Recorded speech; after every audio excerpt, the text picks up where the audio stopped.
All right, we're live. We're recording? We're on. Love. I feel like we need some sort of sign on. Well, this is the officially the second episode, but the first attempt at what I guess we're calling After the Hunt podcast, which is really the main goal of this podcast, is talking about the hunts that we go on and giving more detail and background. Yeah, I think the main goal is like learning, giving out like takeaways and kind of sharing those. Hopefully this is like pretty informative to people. And I think every hunt we have, there are takeaways. There are lessons learned in every hunt. So I think this kind of gives the opportunity to dig a little bit deeper into that, talk about the things we learned, and hopefully, it helps the people kind of tuning into this stuff. So you just came back from a hunt. You're in full camo and bib sitting on my couch. I am. I'm finally after a deer. I thought this might be the season that I go all year without hunting a buck for the first time in a very long time. But thanks to you for letting me hunt one of your spots that we've been running cameras at like all year. Finally had that buck show back up about a week ago. And so I think he showed up last Thursday. I hunted Friday morning, and then I had to go out of town for the weekend. And of course, 15 minutes after I left, he showed up right in front of my stand, broad daylight, at like 10 o'clock in the morning. And then showed up either 3 or 4 more times in daylight over that Friday, Saturday, Sunday. I'm still waiting. Like, you know how many times we've anticipated, like, oh, it's done. One sit done. It literally never, ever, ever, ever goes that way. No. I mean, you would think that deer showing up late season, 2 days in a row, he'd start to get consistent, and then it's like, I'm just going to go, meander somewhere else for a while you're here.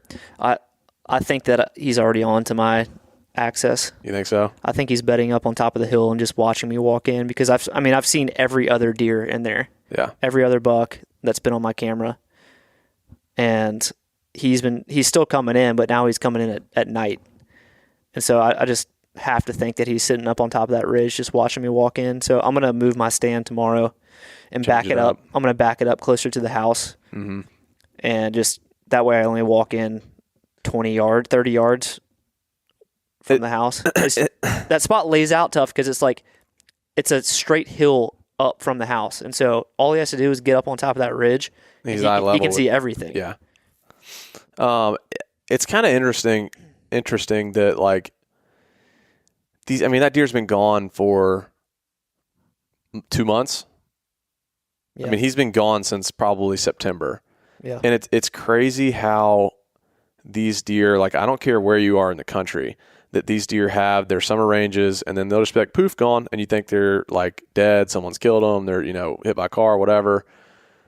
And then it's just like all of a sudden just poof, they start coming back. And that's happening on a lot of my spots, especially my Nashville stuff right now, where it's like, I thought these deer were gone, and I'm seeing deer that I hadn't seen now showing back up for the first time since September. Mm-hmm. And it kind of goes back to, Spartan Forge, they used radio collared deer, and that's how Bill built that deer prediction model. I mentioned this to him. I think you might have been on the conversation, but like we've actually legitimately talked about through Auburn or some university, like tagging a deer in an urban environment and being able to actually watch how far they go, their travel routes, because we're getting like cookie crumbs, just breadcrumbs of like where these deer go. I'd be super curious to look at that GPS data that Bill does have and look at when those bucks, or really any of the deer, but pinpoint it down to the mature bucks and look at when they change that summer pattern. Yeah. And like completely abandon that area and how far they typically go, and then like when they come back. I'd also like to look at it from year to year if he has these bucks collared for multiple years and see like how it changes. Yeah, like when that changes, how close, like what day range does that change happen from year to year? Like, because I would be willing to bet that it's within a 48 to 72 hour period. Yeah. Every year that they change that pattern. I mean, dude, there's been multiple times where I've been aware. Maybe I knew where the deer summer range was. Maybe I didn't. But the place I was hunting him, sometimes it will almost be to the day that they'll show back up. Like for example, if I'm not seeing him in the summertime at all, like Bane, when the area that we ended up killing him at, it was like clockwork, almost to the day, within a 24, 48 hour period that he would show back up in that area in October. And like, to me, it amazes me how consistent sometimes they can be with that timing, and they have no calendar in their head. It's just like, I don't know how that works in an animal like that, but that in a 365-day span, that sometimes they can literally show back up within a couple days, like year after year after year. I have no idea, why that is, how that is. Yeah, it's wild. What's also crazy is like how quickly they can adapt to changes in the hunting season. So like the Tennessee velvet season that kind of came in, it's probably been like 4 or 5 years now, but how quickly those deer caught on to that earlier season. I think it was basically like with it after that first season that they allowed that. Yeah. The deer were already onto it and they're already changing their patterns earlier. Yep. That's wild. But it does seem like those deer do change their patterns now previous to that opening weekend. Yeah. They definitely did this past year for me. It's wild. Well, let's get into the buck that you just killed. What was his name? Did he have a name? No, I didn't have a name for him. I saw someone comment. It was either on my Instagram or the Sequel Instagram saying, I think it was the Sequel Instagram saying, called the deer Kickstand because he had that little drop tine. Yeah. And I was like, that sounds like a perfect name. But no, I didn't have a name for him. He was a deer that I've had pretty much no history with at all. It was a new spot. And so, to answer your question, no, I did not have a name, but it seems like Kickstand's fitting because of the little drop ton he had. Kickstand it is. So Tennessee has been really tough this year. I think I've hunted like 5 different bucks in probably 4 different places. And it just like, I mean, deer just vanishing, just, traveling, going elsewhere. And I was just missing them, like I had 2 bucks that were showing up at the what place that I hunted with. I don't know how to describe that area to you without just saying anything. The 200? No, the other area. Oh. Kind of where I. Oh yeah. Yeah. So there was 2 bucks in there that I would have that were mature, and it's like late October came in. Those bucks were in there tearing that place apart, and it was like by the time I had gotten there, they had already changed their patterns to go. I guess go find does. And so I hunted those couple bucks in that area for a couple weeks. I hunted the big 190-ish deer. He showed up that one day, perfect daylight in my food plot under my mock scrape, and then I have not seen him since. That's been a month now. Mm-hmm. And I was juggling between those places a lot, and so I kind of went back up there, and I was like, I've got to get something else going. Like it's not happening in the places that I was certain it would have happened at some point during the season. I've got to get something popping. I got to get it rolling. Got to open up new doors. Just get into a new area, fresh start.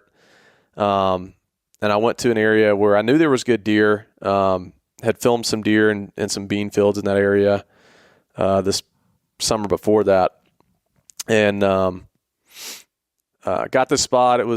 It's probably 40 acres total, but the little section I was hunting was maybe like 5 acres. It was basically just like a hardwood bottom. It was just flat spot right next to a river, and put a camera in there on a existing scrape, freshened it up, and overnight had a buck show up in there, which was the Kickstand deer.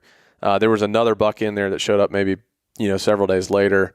That was another nice shooter, but is he still there? Yeah, he's still there. And you gonna go back and try to kill him? No, I don't think so. I think I would like to leave that area be. And if that deer's in there next year, we'll go after him next year. But he's not in there. I haven't seen him in a week or so. But I don't want to overdo it in that area. I just kind of want to leave it be. And I'm hoping that some of these other deer do end up showing back up at some of these places I had them in September as we get into that later season. So the biggest thing for that deer, like I think I hunted him a week straight previous to Thanksgiving. And it was just turning on. The rut was just turning on in Tennessee at that time. Tennessee seems to have like a later rut. Like their rut seems to kick off really around Thanksgiving and kind of after, as to where Georgia, I don't know if you'd agree, it seems like it's the teens.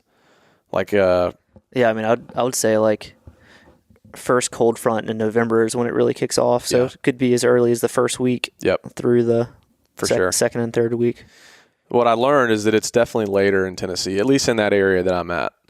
Because it was just, it's just dead. And then as I hunted there 7 days, it was progressing and getting better. I was seeing more chasing and things like that. I had this deer come in on me, and he was like 50 yards. I mean, he was in shooting range. But he was just across a property line, and I had to sit there and kind of watch that deer. Like I didn't even pick up my bow, couldn't shoot him. I had a clear marking, like a clear line where I knew the property line, my property started, and he wasn't even close to it. So, I mean, I snort wheezed at him, I rattled, I grunted, like I tried to get him to come back my direction, but there was 2 does that went under this underpass going underneath the highway, and he followed them underneath the highway and left that little area. So, hunted it for several more days, no other encounters. Left for Thanksgiving, had some family and stuff like that. I go back, and it had kind of been dead in there. My camera really kind of wasn't showing much, but then that last week, like right after Thanksgiving, it was lighting up in there. I mean, there was tons of deer activity. He was showing up. There was another buck that was showing up. They were pounding the scrape. And 2 things that were really important on this, at this spot where it was my access. If you're going to hunt a place repeatedly, and you kind of touched on this earlier, that you feel like you've compromised, that buck has potentially like figured you out that place, and you got to change it up. Yep. I think that if your access and your wind is good, you can hunt a place over and over and over and over again. And as long as your presence is not being felt on those deer, I think you can keep hunting. But your first sit's always your best sit. If you're pressuring those deer and they're winding you and they're catching you coming in, like you're damaging that area pretty heavily. And so my access in there, I had 2 ways to access, and it was really important. Depending on which way my wind was going, I was either kayaking in from a river, or I was hugging a highway, walking down and tucking right into where my stand was. The highway noise was great because it was covering my sound walking in. I mean, they didn't hear me at all unless I walked, right by them and they saw me. Like they were not hearing me getting in. And the kayak deal was, you're slipping in from the water, you're coming up that embankment, and you're just slipping right into your stand. Both of them were very sneaky. So depending on which way the wind was, it gave me kind of 2 options to work with of like how to get in without boogering deer. And so, after Thanksgiving, get back in there, and I think I sat. Well, the first night I got there, I was like, I'm just going to freshen up the scrape. I got some other cameras to check. The evenings hadn't been great in there anyways. And, of course, he shows up right in front of my stand that night. And I was like, I was not happy, but kept hunting. And then, hunted a couple more days. And the last morning that I was like, I got to leave. I got to go back in town. I had a hard, I have to leave town at 10 o'clock. I had stuff I had to do back home. And, of course, my last sit, deer comes in at I think the shot was at 7 o'clock.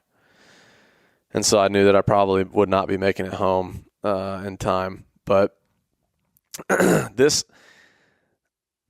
this kind of brings up an entire new conversation about self-filming, being real, like being real with hunting and showing real experiences. Like, it's not always a perfect experience. It never really happens the way you pictured it or imagined it. And I had pictured this deer, like the vast majority of my activity was on the left side of my tree. So I had my camera on the left side, filming the left side. That's where I was totally ready to film and shoot at that deer. Well, And you're hunting out of a saddle? I'm hunting out of a lock-on. Oh, okay. At this place. And I was really, really, really high up in this tree because cover's limited. And there was a hill behind me. So I needed to get high enough where deer coming off that hill where, I wasn't eye level with them. And so the deer comes from my right and he's chasing does, like moving around. I mean, doe came running out. He came running in after her. She goes running back into the woods. He goes running back in the woods. And I'm like about to come apart at this point. Like I was like, it's him. And I'm like, I have my camera on the left side. I'm trying to swing the camera like arm behind my back to try and get it angled on the right side of my body and tree. And then trying to film the deer while trying to grab my bow, trying to range the deer, trying to get my my pin adjusted while keeping the deer in frame and have enough time to clip in, draw, get the right shot, get him on frame and kill that deer like while he's on does and stuff. Like it was chaotic.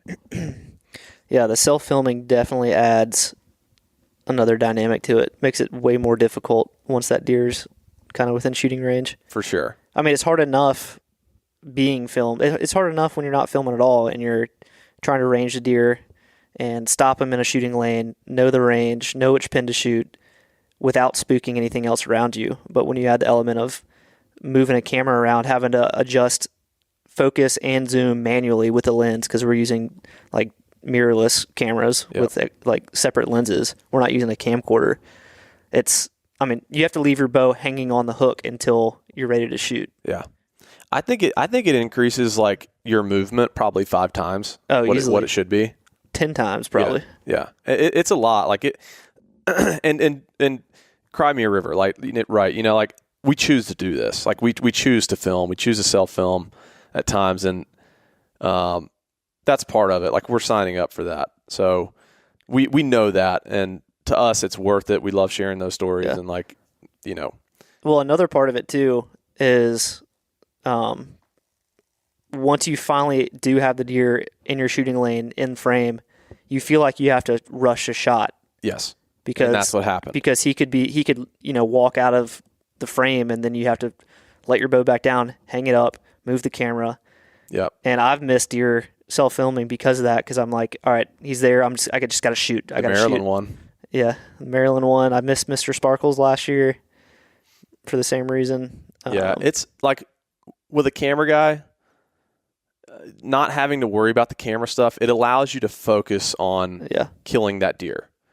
But the self-filming thing, like it just adds so much to it. And it does, we've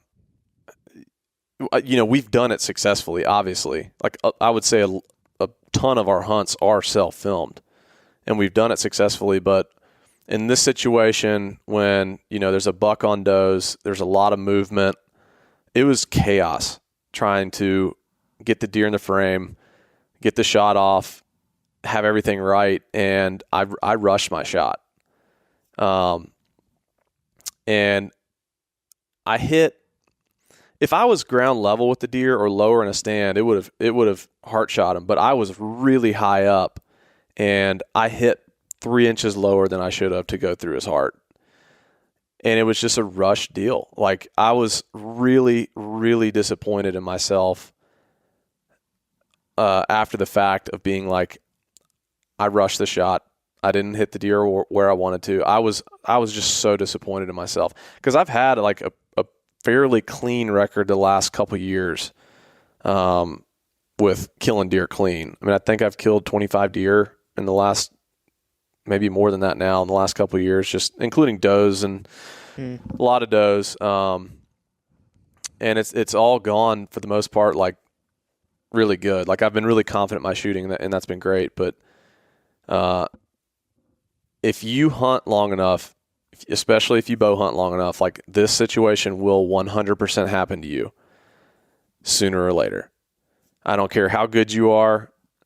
Like there is going to be a time if you bow hunt long enough where you hit an animal and it's 2 inches off from where you wanted to, and now you have this situation in front of you. And that's kind of what happened to me. And I hope that being real and telling this story, like that there are takeaways for people listening. Dude, I've talked to probably 20 different friends this year that have shot deer with a bow, haven't found them, or, wasn't a great shot, found them the next day, later, this, that, and the other, like, or the deer shows back up on camera. And so like, it's a real life situation. It happens to bow hunters. And Drew and I choose to be as real with you guys as possible. Like, I think that's really important. I don't feel like most shows would, do that, I guess, all the time. You'd see the first shot, and then next scene is you walking up on the deer and be like, oh, there he is. Went right 20 yards. Yeah. When that's just not really what happened. Yeah. And so, what happened with this deer was after my first shot, I hit low. He ran to like 35 yards. And I was always like, years back, Jay told me this, but it's like after your initial shot, if you get any opportunity for a second shot opportunity at that deer, you take it. Even if it's not like the perfect ideal shot, like you need to get another arrow in that animal. Yep. And do your absolute best to finish him off. And so he ran to like 35 yards. He's facing dead away from me. And I'm sitting there ready. I'd already ranged him. I'm sitting there, waiting for him to give me, he's just standing there. So I'm hoping he gives me some sort of better vantage point to try and get into his vitals. And he steps left and gives me a hard quartered away. And, I think he was going to continue to walk off. So he gave me that hard quarter away. I put it in him behind his back rib. And it went up into, I think it went through gut. And I think looking at it after the fact, I think it went into liver. I was hoping, watching the shot back, that it hit back of opposite lung.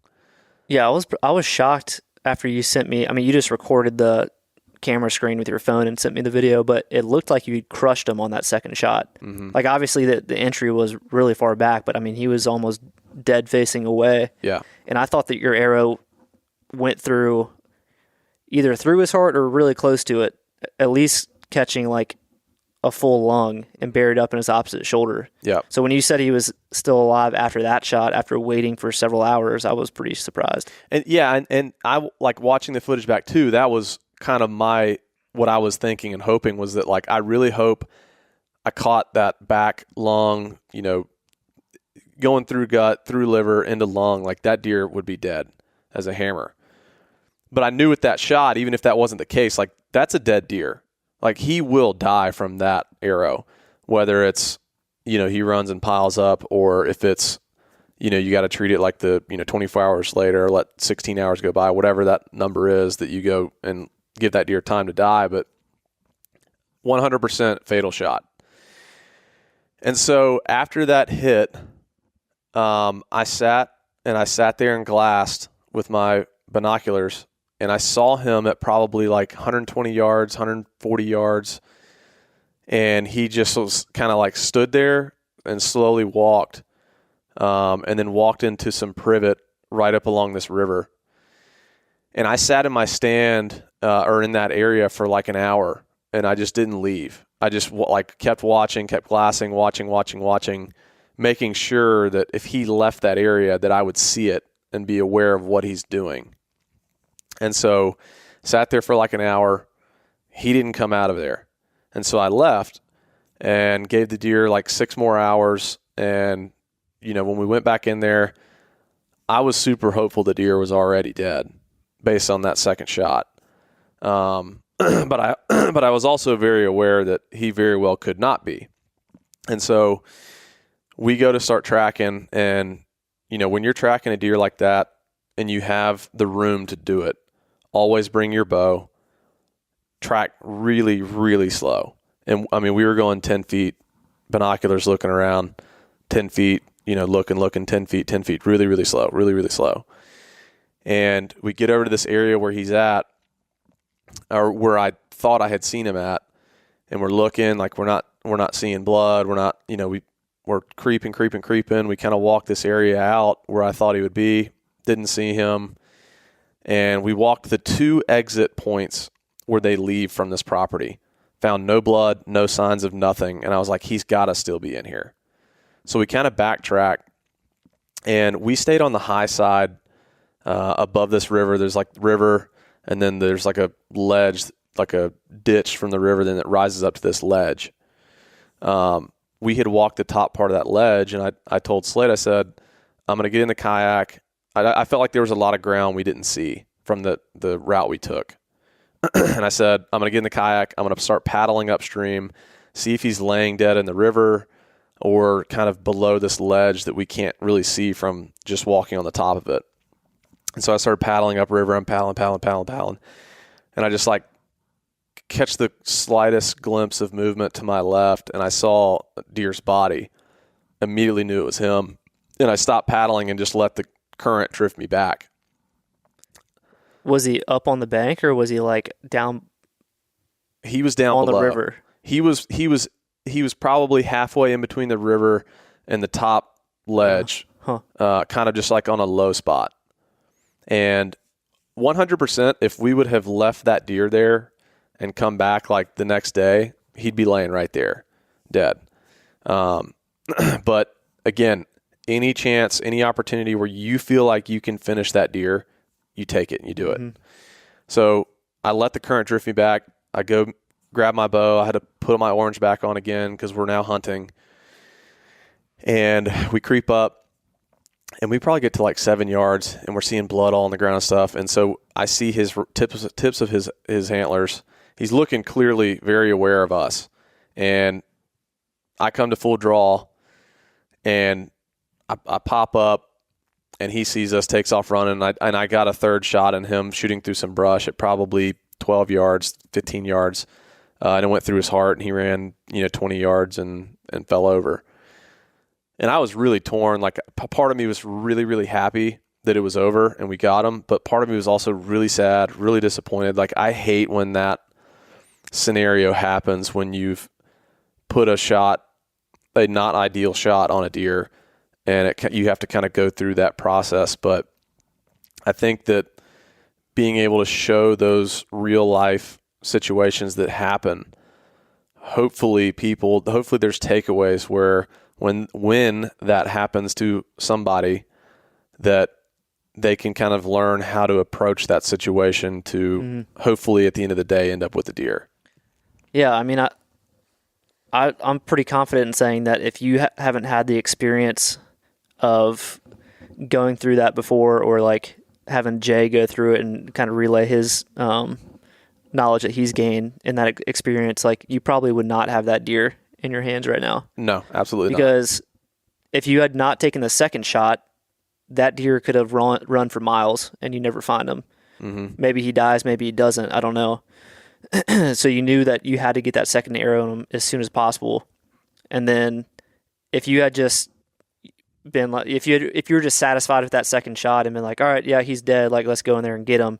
You barge in there without your bow, you spook him again, gut shot deer runs for miles again. Most likely after he gets up that second time, like, you are not going to find that deer. I think your odds of finding that deer when you jump him out of his bed like that drops significantly. Yeah. And I think that without that experience, most people are going to just go barging in there and looking for him and hoping that they just stumble across him, right, without their bow, yeah, and with probably a bunch of people and being loud. And so, yeah, I mean, obviously the goal is always to kill the deer as quick as possible, and we don't want these deer to suffer. but sometimes that stuff happens. Yeah. Like, I don't care how good of an archer you are or how many times, like, how many deer you have under your belt. Like, there's going to be situations that happen like this. It just happens. It's a part of bow hunting. If you bow hunt long enough, it will happen.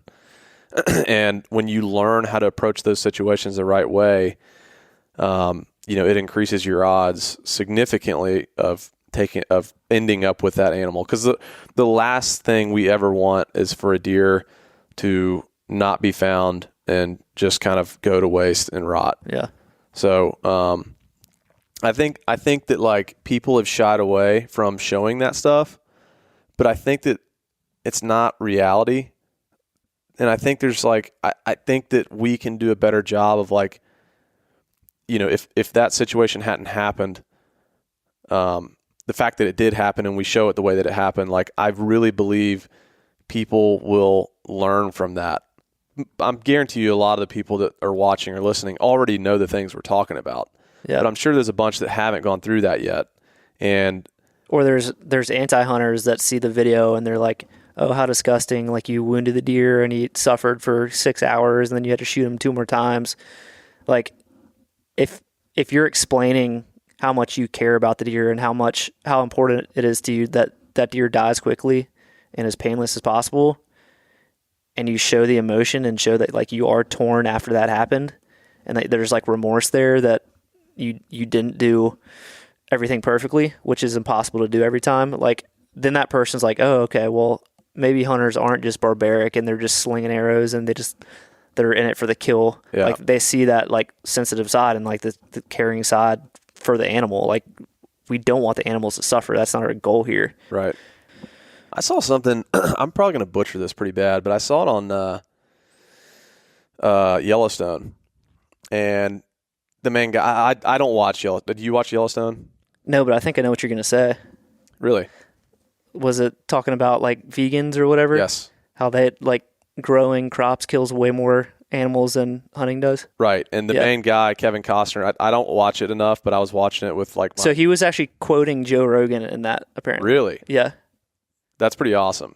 So, yeah, I mean, but you could probably say it way better than I can, but it was like, his point was, to be vegan, you go through this process of farming that kills thousands of bugs and earthworms and little, small rodents and things like that. And it's like, where's the line drawn of, like, what certain animal life is important to you and which one's not? Yeah. Like, where's the line?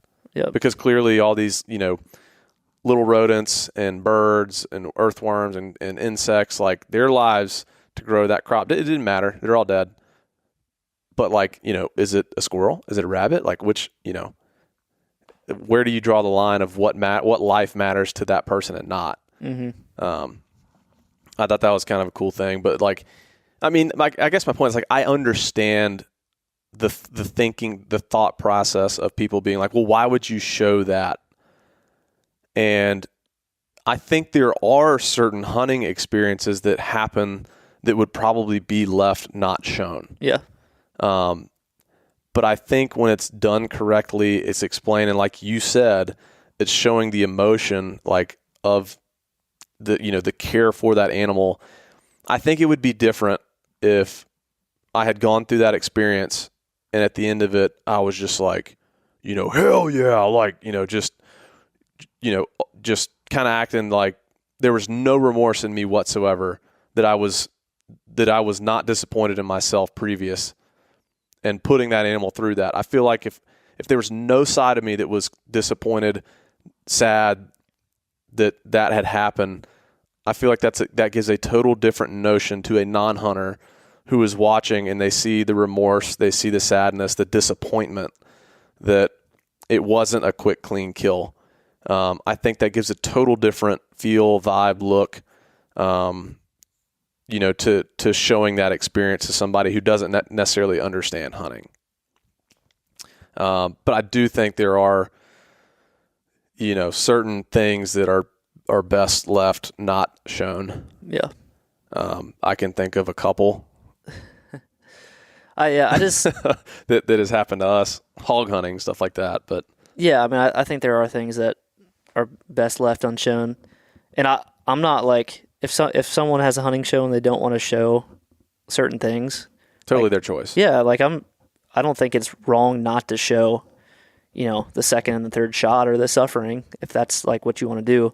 What I think is not right is for someone to say like, why the heck did you show that? Like what? Like you're just ruining hunting for everybody by like giving them ammunition. It's like, well, we're not, and you do what you want to do with your show. You can you can show it how you want to, and we'll show what's real and what actually happened. Right. We're going to do our best to kind of explain and educate. Yeah. I mean, being able to go through that process and have people see it, like they're going to learn from it when they go through it.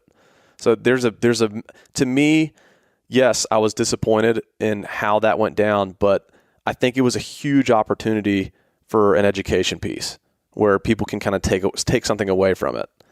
That maybe they don't get to necessarily see, watching a hunting video that's out there. So, yep.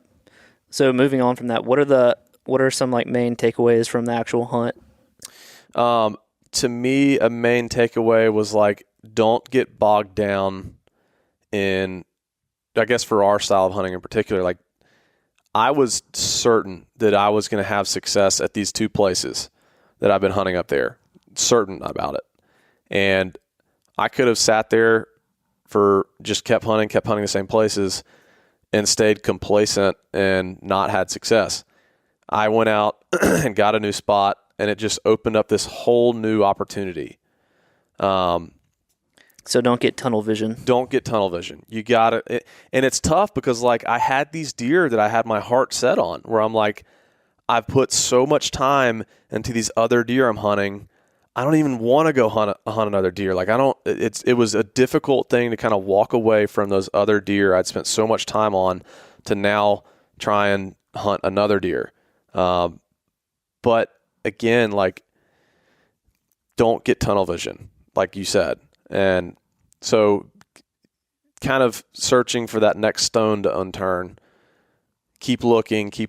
And I happened to stumble into the right place at the right time where there was a lot of does in here. And these bucks were on a rotation. They were on I'd probably say a 3-day rotation where they'd come in and check this it's like a pooling area almost down there. And there was does that were constantly hanging out in there. And I think these bucks were on like a 3-day rotation where they'd come in, check these does, and then they'd be out and about going to check somewhere else because that buck I killed, he was 3 miles away the night before. And I know that because a friend of ours saw the deer, took a picture, and he sent me the pin where it was literally 3 miles away. I was not expecting to see that deer the next morning. But he was in there, and these deer, I mean, they travel like crazy. So first takeaway is like you said, don't get tunnel vision. Trying, if it's not happening in your places, like, keep looking for that next place that can open up that new opportunity. I think, this is something too that I also learned is like Tennessee has a lot of different forages than Georgia. I mean, a lot of the same, but also different. They were obviously late season, like all the acorns are gone right now. There was privet in there that they were feeding. We obviously know they love privet late season, but there was this other kind of like a holly. It was a very green leaf. It had red berries on it. I actually texted Catman. Let me see what he said it was. But they were pounding this stuff. He said it's bush honeysuckle is what it was. Yeah, I was going to say honeysuckle. I learned they were pounding it because I cut a couple shooting limbs, like lanes. These deer, the next morning when I was in there hunting, when they were walking by, sat there and ate about every leaf off of it and just crushed it. Mm-hmm. And so what I was doing was like, I would go in there with a machete and cut some limbs. Like, I mean, it's literally the same concept as if you have standing corn, you cut some corn stalks down and those deer come in and feed on it. Like, people leave standing corn late season, they cut it, those deer feed on it. Like cutting some limbs like that, just, kind of every now and then. And it was open up some more shooting lanes and stuff for me. I didn't want to cut a ton at a time and change too much in there, but as I was opening up these shooting lanes a little bit more, I would specifically cut that honeysuckle. What was it? Bush honeysuckle. Yeah. And these does were just hammering it.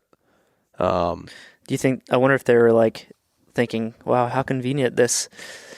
Every time I come back, there's more. There's a new branch just on the ground for me. But honestly, like seriously, that is why I killed that buck, because there were two does that were hanging by a branch I'd cut, and they were just feeding on that fresh bush honeysuckle, and it held them there. It held those deer long enough, those two does there long enough for that buck to work his way in to me and get on those does. Mm-hmm. If I hadn't cut that branch, I don't think I would have had a chance at that deer. So that's something I've never done before. That was kind of a new, just paying attention to my surroundings thing that I picked up on. Yeah.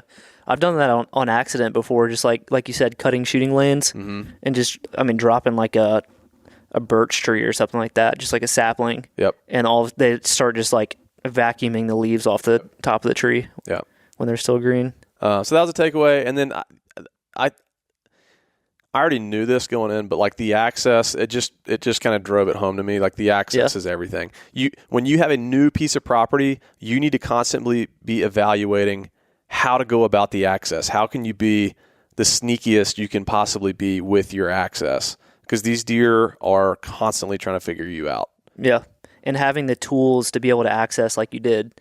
The kayak. So, having the kayak ahead of time, because you never know when you're going to find yourself in that situation.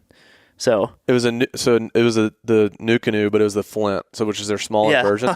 Me, this buck, and Slade were on we had two dudes and this other buck on this little tiny kayak. Yeah, you were like underwater. Yeah. So I saw you had the Flint. If you had the Frontier or the Pursuit, I think or not the Pursuit. What's the new one called? There's a new one that's like a mix between the Frontier and the Pursuit, but like you could probably put like 3 people and a buck in that thing, no problem, and be totally fine. Yeah, but that would have been ideal. But most of the time I was hunting by myself. I was just bebopping across, and like I wanted that kind of more tactical kayak.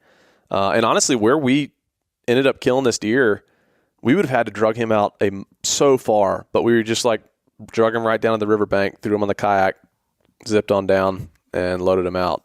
Mm-hmm.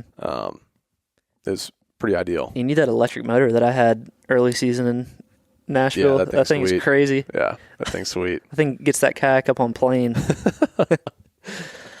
But anyways, well, pretty solid buck for Tennessee. That's for sure. I'm really happy with. No, I didn't score him. I think he's between 150 mid-50s. Yeah. I think.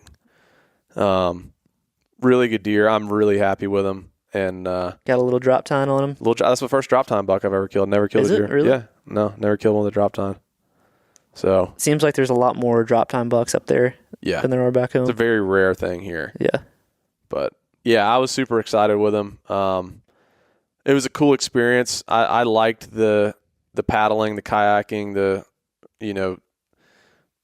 having more there to that hunt as opposed to like slipping in and out of parking places or whatever. I really want to line up a float trip hunt for next year. Yeah. And I've got a couple rivers in mind that I've got some buddies that I've done that on, and they've killed some really big bucks doing it. Mm-hmm. But just taking a kayak and getting into these spots that other people can literally you can't get to it unless you're in a kayak. Yeah. Because you have to cross shoals, and they're on islands like out in like the Mississippi River and stuff, in Arkansas River. Mm-hmm. And it's public land, but like these spots are pretty much unhunted because people don't spend the time to access them. Right. But I would love to do like a whole accessing from like the water is so sneaky. Mm-hmm. I mean, it is so sneaky. So yeah, I mean, it's a good tool to have for sure, using a kayak. Yeah. But well, anyways, I think y'all let us know if you enjoy these type of podcasts. I mean, just kind of doing the recap on the hunts. I think there's a lot of opportunity to talk about learning moments. For sure. This was the first one, but I think we can kind of continue to tweak them and I guess talk about the right things, ask the right questions to kind of pull some more information out. Because, I mean, you and I talk about this stuff all the time, and we've had the knowledge for a long time, so there's probably stuff that we just kind of gloss over and not realize that there's a lot of sustenance there that we can talk about. But hopefully we have another one to talk about here soon. You're closing in. He's there. He's just got to slip up, and I got to make a move. I'm gonna move my stand tomorrow. After the hunt or before? After. Yeah, I'm gonna hunt the morning and I then bet you change. kill him in the morning. Well, so Lee and I went and worked out today, and then I didn't have time to shower before I went and hunted. I had some does spooking today. For Oh, sure. really? Yeah, the wind kept swirling on me, and I've lost all my cover in that tree, and they've like every time they walk under me, they start to look up more. Like Yeah. the first couple hunts, they like would look up for a split second and then keep moving on, and now they're like I've had a couple blow at me. Yeah. So I think it's time to move. Changed up on them. Yep. But anyways, Cool. Short, sweet podcast. we'll see you next time. Bye.